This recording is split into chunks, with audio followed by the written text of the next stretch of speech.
Welcome to A Year in the Bible with Daily Grace. From Eden to eternity, the Bible tells one big story of redemption. My name is Tiffany, and I want to spend a few minutes with you every day walking through the Bible chronologically. Together, we will explore God's sovereign plan as the events of Scripture unfold and point to Jesus. Hey, Year in the Bible family. Tiffany here. Welcome back. We are making our way through the many kings of the divided kingdom. Before we begin today, I wanted to take a moment to mention that these chapters were placed a few days sooner than they needed to be in our reading plan. They should actually fall just after 2 Kings chapters 9 through 10, which recount the same events. But we're going to go ahead and leave them here. And over the next few days, I will be sure to clarify the timetable for us so that we aren't confused. There are a lot of similar names, and it can be easy to get confused, but we will take our time and make it through together. 2 Chronicles chapter 20 ended with the death of Judah's king Jehoshaphat. And as we study 2 Chronicles chapters 21 through 23 today, we will see just how quickly the people of Judah turned from the Lord. Even though Jehoshaphat loved the Lord and served him well during his 25-year reign, he had two major failures. First, he did not destroy all the high places where the people of Judah worshipped false gods. And second, he allowed his son, Jehoram, to marry Athaliah, the daughter of Ahab and Jezebel. Both of these failures will have grave consequences for the people of Judah. But as we studied yesterday, the battle belongs to the Lord. And we will see today, when all hope seems lost, God's plan of redemption will not be thwarted. After Jehoshaphat dies, his son, Jehoram, takes the throne. He will rule for 8 years, and in that time he will do much evil and walk in the sinful ways of his father-in-law, Ahab. Once he established his throne, Jehoram killed all of his brothers and some of the princes of Israel in order to strengthen his reign. When Edom rebelled against Judah, he attacked them, further provoking the people there to rebellion. And Scripture tells us that he built the high places and caused the people of Jerusalem to prostitute themselves. In verse 11 we read, "He led Judah astray." But we also read that God did not destroy the king because of the covenant he made with David. The Messiah would come through this royal line, and God would preserve David's lineage, but there would be consequences for their evil choices. For Jehoram, those consequences were delivered through a letter from the prophet Elijah. We haven't heard from Elijah in a while, and he typically prophesied to the northern kingdom, but God used him through this letter to condemn Jehoram. Elijah tells Jehoram that God will strike his sons, wives, and possessions with a terrible affliction, and Jehoram himself will have a chronic bowel disease.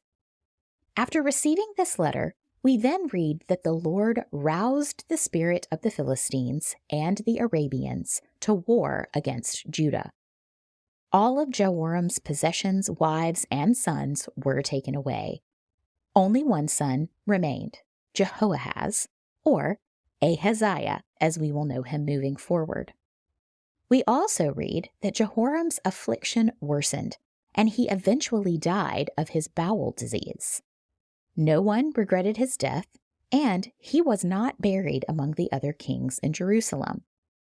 Such a sad way to die and be remembered. There are 3 distinct truths we can learn from Jehoram's reign. First, there are consequences for sin and evil. God's judgment may come swiftly, or it may tarry, but it will come. Second, God alone raises kings and kingdoms up for his purposes. He used the Philistines and Arabians to fulfill Elijah's prophecy to Jehoram. And third, God only needed to save one son in order to further the line of David. His plan of redemption was still moving forward, and his covenant was sure.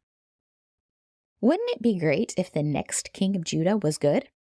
Sadly, that isn't the case. As Ahaziah takes the throne, we quickly learn he was just as evil as his father before him. I do want to take a moment to clarify some history and context for us. It's easy to get confused on this journey when some of the kings of Judah and Israel have the same name. If you think back to just a few days ago, Ahab's son, Ahaziah, became king of Israel. He is not to be confused with this Ahaziah, who is now the king of Judah.